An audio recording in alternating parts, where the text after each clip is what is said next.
Yeah. Definitely.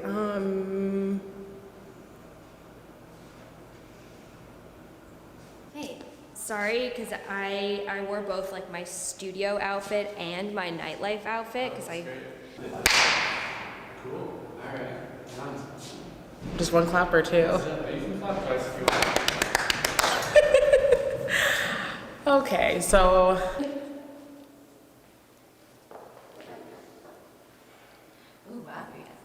Yes, that was a funny night. That was a funny night. Too much? You want too much? Have a seat.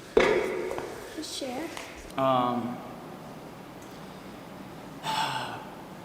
Knowing that I was coming here to tell stories about this, I've been thinking about it, and unfortunately, a lot of it has been erased because I had so much fun. I mean, if Haute to Death was just a dance party, I think that flicker would have, ceased a long time ago, and it's just evolved into something, much more. Dance. God, where do I start? Like dancing is, so I'm like prone to anxiety a little bit, and dancing or like moving my body in whatever way feels right is just like the most immediate way for me to step out of the space of anxiety, or like when I get caught up in my head in any way, that's like the most surefire way to get out of that state of mind. I think my favorite part of it is just kind of escaping the day-to-day thing, especially when you're around friends and stuff, just kind of letting loose. And you can be in your own world where you're not really thinking about other people or stuff going on in day-to-day life, and all you're doing is just having fun and enjoying the moment you're in.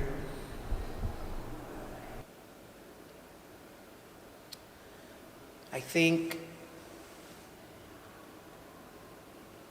I found in the past 5 years have been the most formative years of my life, and a lot of the stuff that I learned is kind of on the dance floor, just kind of like exploring myself, exploring my body, interacting with other people in a way that's not as civilized maybe, like just like dancing. It's like you don't come up to somebody and just start dancing in everyday life, and it was just I find the dance floor an opportunity to explore myself and other people.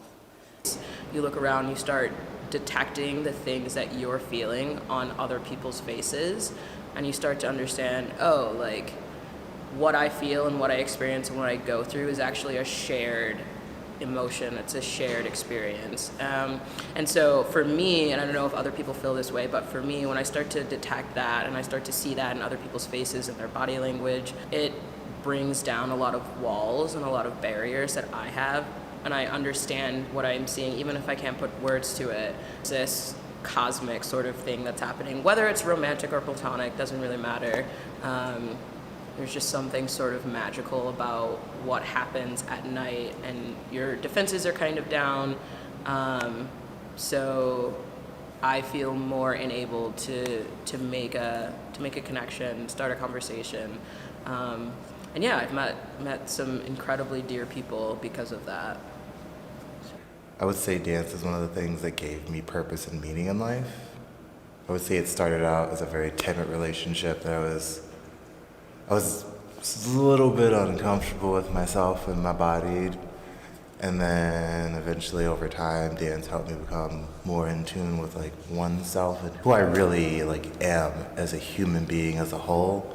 And I also feel like all those parties and those things were gateways for me to get more comfortable like with myself, and also dancing with people and feeling other people's energy in a room and being comfortable with that kind of, that's the word I'm looking for, it's just like overload, because I was a very timid person my whole life, was not very outgoing at all.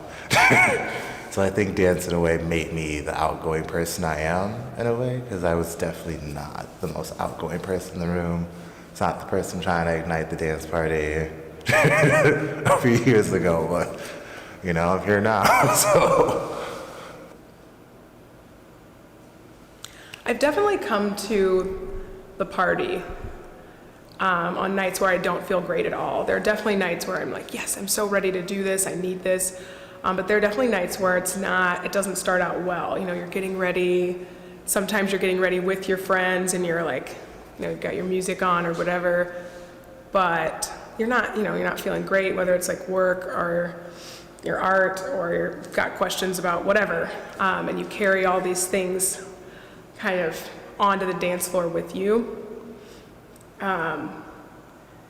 There's something about going in with people that you trust and the people that you love and just like dancing it all out. And there have been times where I've been on the dance floor on nights like those where you're just carrying the week with you and asking yourself questions, especially, if you're creative and you've been working so hard and you're blocked or you don't feel like your work is going to amount to anything and you're just, discouraged for whatever reason. Everybody goes through that. But there's a moment when you're like on the dance floor and there's like High Life bottles on the ground everywhere and there's probably like mud and dirt everywhere and somebody's climbing on top of the jukebox or something and Larry's yelling at them to get down or whatever. And you just look around you and you're like, you know what? Whatever happened before this moment and after this moment, like, whatever. I don't care. This is like right now. And somehow it spreads into the rest of those moments before and after that, like, that's going to be right soon too. Because if this moment can be right, other moments can be right. The parties really do feel like home and like comfortable and safe. And that's like a big, I think, feat to have over, I don't know, I've only been going like four years, but like that you always feel like it's a safe place to be yourself. And there's been a lot of times where we've like, my friends and I had roommates at the time and like we would live together and we'd like have these really shitty weeks, just like the worst fucking week you could ever think of. And we would like, are we gonna go to Haute? And we're like, I don't know, I'm feeling tired, I don't wanna go. And then we'd like decide to go and then we'd go there and we would like just dance it all away. It was like one thing I could do, like go to your parties and just let go and was not afraid to do so. And I felt like everyone else around me was doing exactly the same thing. Like it was accepted, it was love, it was perfect. But I remember dropping down in a very Maggie drop, beer in front, hand in back, and I look over and I see John taking a photo of me. And I just remember finally like feeling it was okay to make a change and like kind of take control. Kind of helped me started realizing like I'm not alone. I was just so lucky to find somewhere I felt like I belonged after so long of like so much turmoil in my personal life. And then after that, it really became my escape. That's how I got away from a situation I wasn't yet prepared to pull myself out of completely. Not only that, but just a really beautiful way to find yourself with a room full of then strangers, many of which have become very close friends of mine. I'm quite thankful for that. Just so much gratitude and so much love from both sides, attendees and you guys as party throwers and curators of somewhat of a lifestyle of forgiveness in like yourself and in your ability to express your creative side. It's something that we have in Detroit on a somewhat regular basis, but it's not always surface level. It's not always apparent, and it's only exclusive to some people. And you guys have made it something that everyone can have. I think the parties offer this monthly rhythm to the city. And I think no matter what you're doing, if you go or if you've been or if you've heard of them, you know that something's going on. And for me, in my professional life, things can be very stressful. But I can look forward to the party and know that I want to try and get myself in a space where either I really just want to celebrate and dance, and if I fail at that, I want to know there's a place I can go and just feel good in that moment, in that evening. And the parties always accomplish that for me, and I think it's because of all the detail that John and Ash put into the process. It's the little things. It's making sure that the art for that month is fantastic. It's the little extras that happen at the parties, and it's the creation of that safe space and the messaging of that safe space. And I think every month you see it over and over again on the dance floor, and people who are not dancing. There is this comfort and this happiness in the room that I think a city needs from time to time. We're very much a DJ and a music city, and people do that multiple nights a week, but these events have a different feel to them. Because they're part of that rhythm. And I think that what all of that detail and care really reflects is art, the art of hospitality, of welcoming people into your space. That capacity for one group to welcome another is vital. And I think it's exactly what everything that matters in the city right now is about, that challenge. And I think historically it's Detroit's challenge. We just haven't known how to welcome the other, the people that are not quite like us, and to make everyone feel safe and welcome. And that offer of hospitality that the party is every month is, I think, very unique in what's going on in Detroit. I can't think of another event that's like it.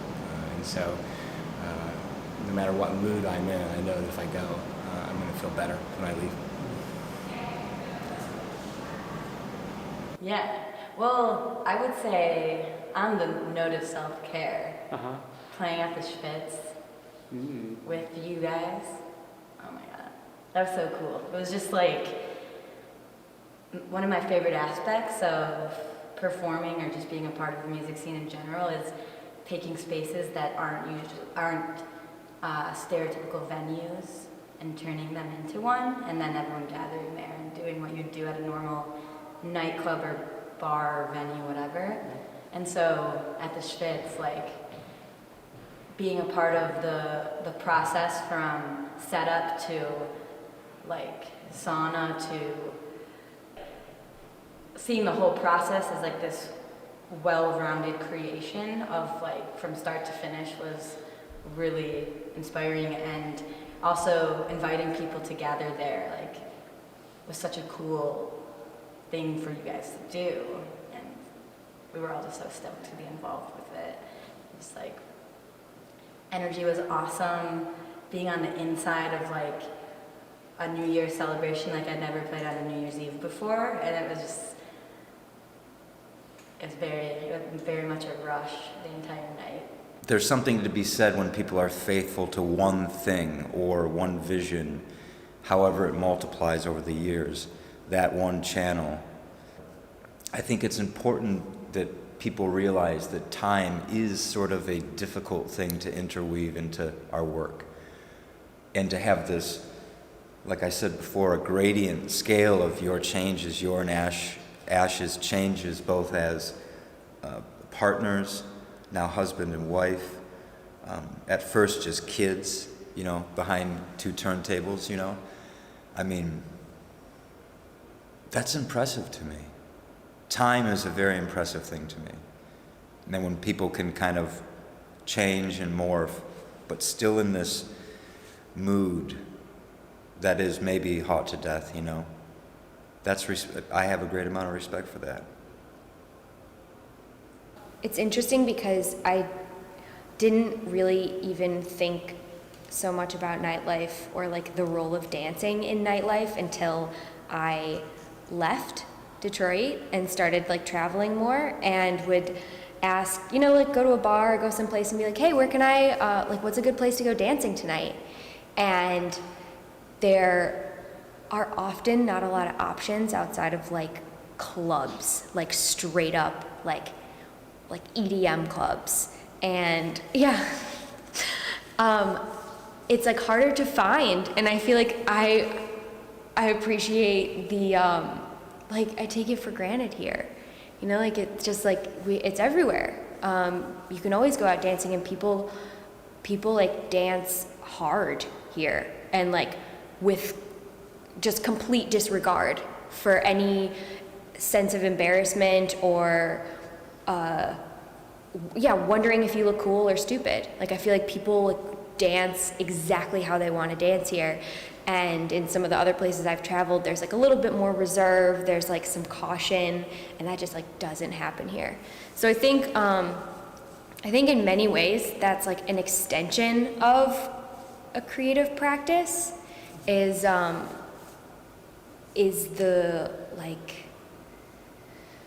like the feeling of being able to like be however you want to be in the studio and outside. Like they like mutually reinforce each other. And I think it's just like this like really like we have these bodies, we have like arms and like torsos and legs, and then dancing just allows you to like explore that being, I guess. You get on that dance floor in Temple and you could barely move. Everyone was just pressed against each other. But for those who were too self-conscious to dance, they would still go out there because they knew that they wouldn't really be expected to do very risky dance moves because really you only had elbow space to move around. And that was part of the fun. I probably looked like I was completely losing control the way I danced, but it was controlled. I was trying to look like an idiot.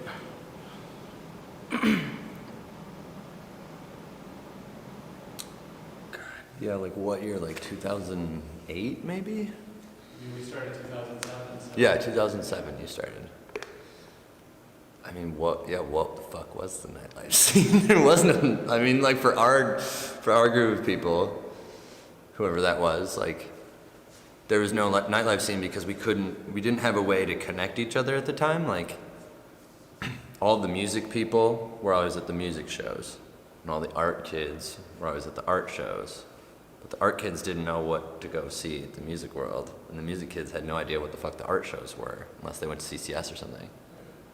And then when your party started happening, I started to meet all the kids who were into visual arts that I like knew I should know and would see around at stuff, but was like, I don't know, like where do these kids hang out? And then that was where we like all met, you know? Like all the DIA people and CCS kids and everybody that was like visual art. And it was like, cause I was in fucking rock and roll world. Like, if you weren't at the fucking Lager House, I didn't know you. Because I lived there, just like, you know, playing shows all the time. But that was what was cool, because it was like I got to meet people like Megan Major. I was like, how else would I know Megan Major? Like, I will say I feel like going to these parties forever has connected me to some of the best people I've met in my entire life. I literally remember the first day I met my friend Manny, and like we were at Temple, and I was like, who the fuck is this kid? He's amazing. And ended up getting in a Vogue battle with this kid, and we have been friends ever since he moved from Chicago here. And it was just one of those nights that was like magical, where it was like, holy crap, where have you been my entire life? And I feel like that's happened a lot for a lot of people. It's like the best networking tool in the world, because you see how someone really acts when they drink a little bit, when they dance, and when they dance and drink a little bit, people are very honest and open. If you're having a good time with someone, it's a great way to make friends and meet people. And I feel like a lot of people in this city that have kind of come through, whether they've become something else and went somewhere else, or they are still here doing amazing things, all showed up at this one event and had a good time. And I've met so many people that are amazing, talented, beautiful, and just lovely people, from going out a select week of the day, select day of the week, and making that choice to be like, well, I could, but I'll go. The first Hot to Death party that I went to is still one of my favorites. Junior had just played at Majestic, and it was Kaylin's birthday, and we were like, we're all going to Temple, and so I was like 21, 22, and like we got there at midnight, which is like the ideal spot, and I think it was the first time, that I had seen the place packed, and I still like remember what I was wearing. It was like a linen pink button down that I got from Target because I was balling like that. And I was wearing a bow tie, black skinny jeans, and shoes that I had taken from my Chinese roommate at the moment. And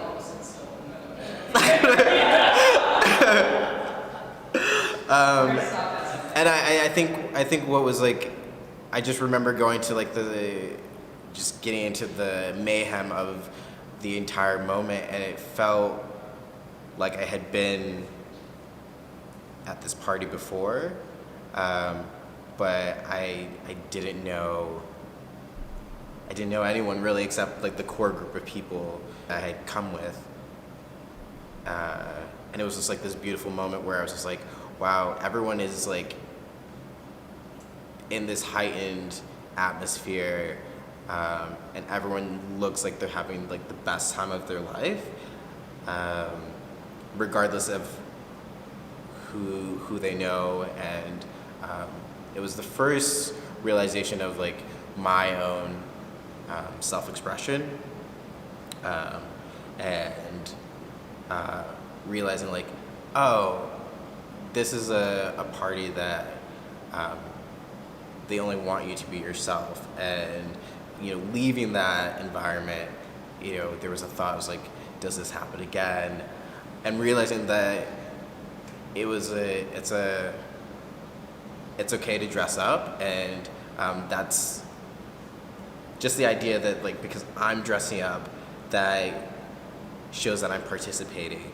And it's not that someone is saying that you have to come dressed up. Because I think there have been parties that like I've gone to and you just feel shitty and you're just like, I don't feel in like my best form. But the fact that you're there is all that really matters. And so I think like your expression of how you present yourself or dress really just accentuates like your identity.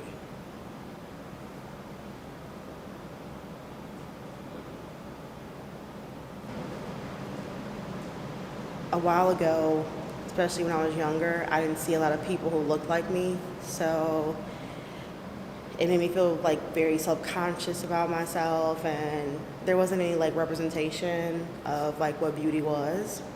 So when I used to wear clothes, I looked confident in them, but I didn't feel confident on the inside. So I think that when I started like living life and seeing other people from different cultures and how beautiful they were, and start seeing more like plus size black women and like activists and like just different people from all walks of life just kind of embracing their beauty, I was like, fuck yeah, like this makes me feel good. So instead of like wearing the clothes or wearing the makeup or letting them wear me, like I started to wear them, and it just made like a world of a difference, just kind of like being confident in like my own body. And yeah, like I feel like clothes are expression and makeup is expression or lack of. If you want to be butt naked and be like confident, like do that too. And I don't know, like I rock whatever I feel like and whatever I want to be. So today my shirt says I slay all day, and that's what I want to do today, is slay all day. Yeah, so I guess I'll just sort of like transition into night mode while we're here.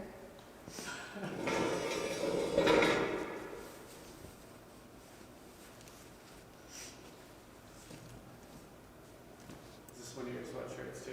Let's see Yeah, that. this is one of my sweatshirts. This one? Yeah. Yeah. Yeah. And This is the back. Yeah, hell yeah. The front's a little bit nasty. No. Is that too much for the camera? I don't really care.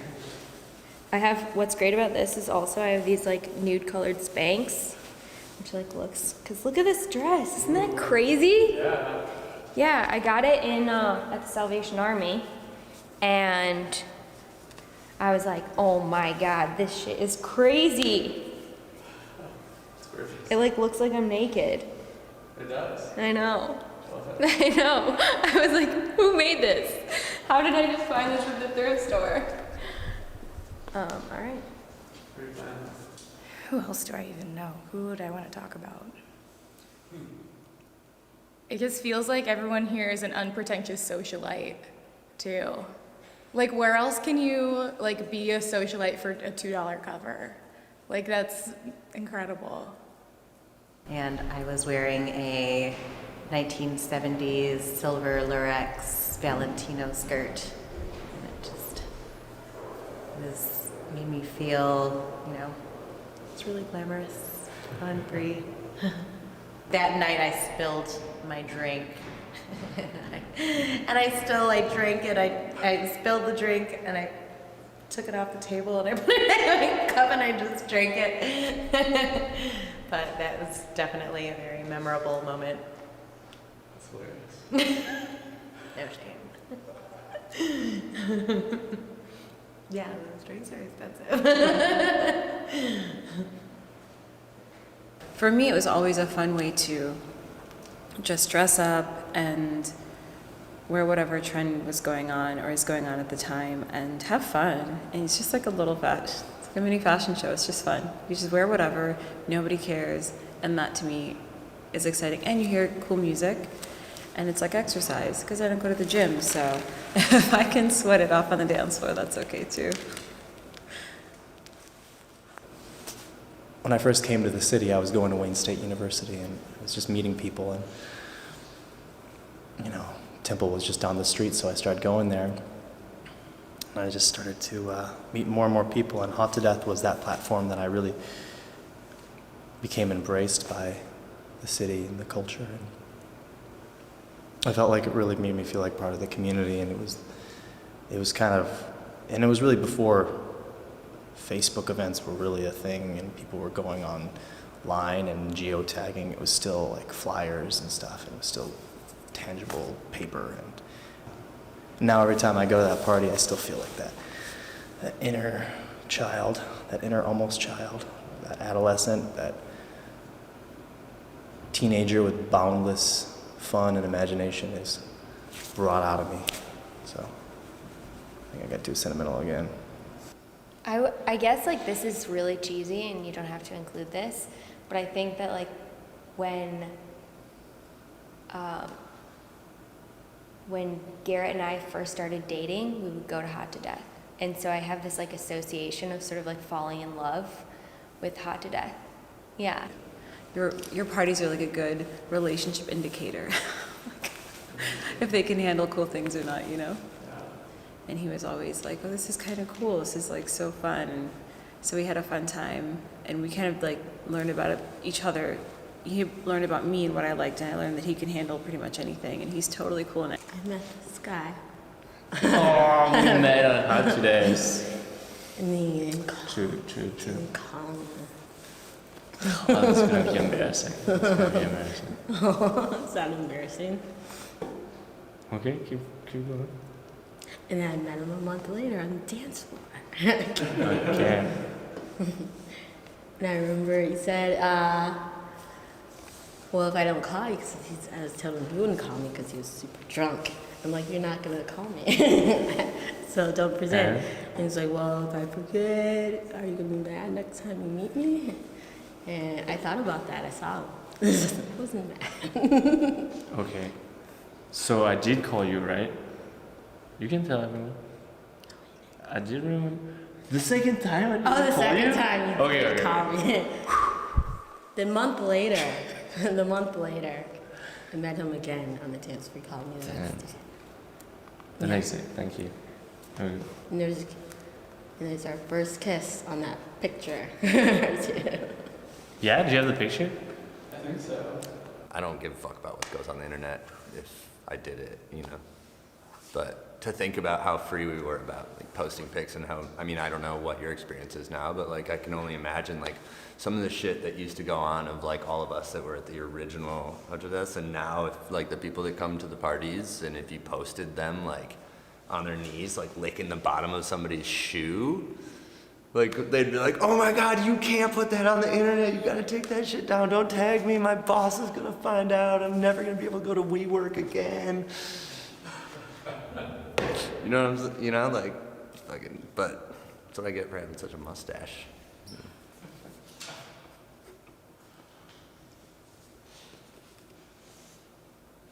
Because it was what, Devin or something? Yeah, it was Devin. Like pictures of, like there's that picture that occasionally pops up on Facebook that's like me holding Devin's foot, just like going, oh. I'm just like man, if I had a real job.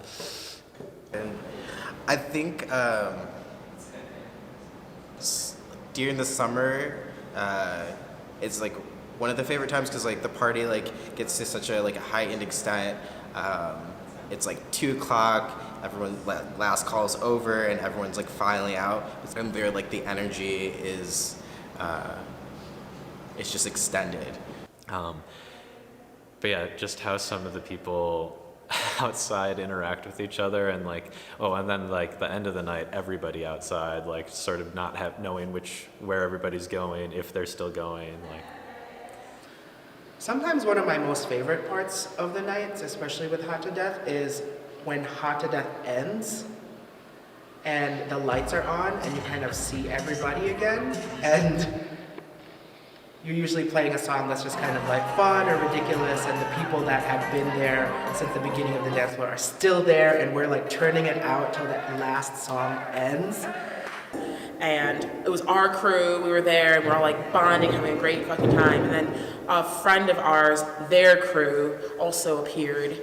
And like we had this great crew bonding moment during the, the party or whatever. And then we left the party, and before we were leaving, and we all went outside. I remember walking out of the bar and turning right, and for some reason someone like, of course, because I am a very ratchet person. And I saw this car that comes like booming music.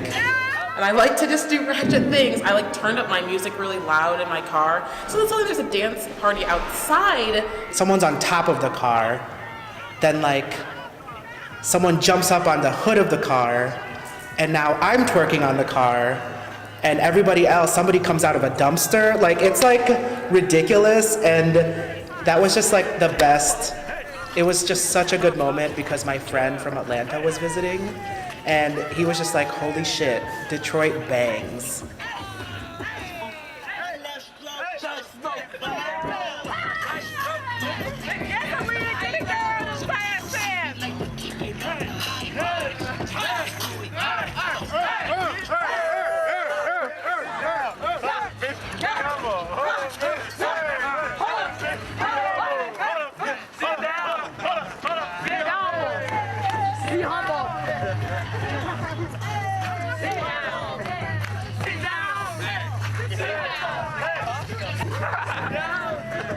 Be humble. Sit down.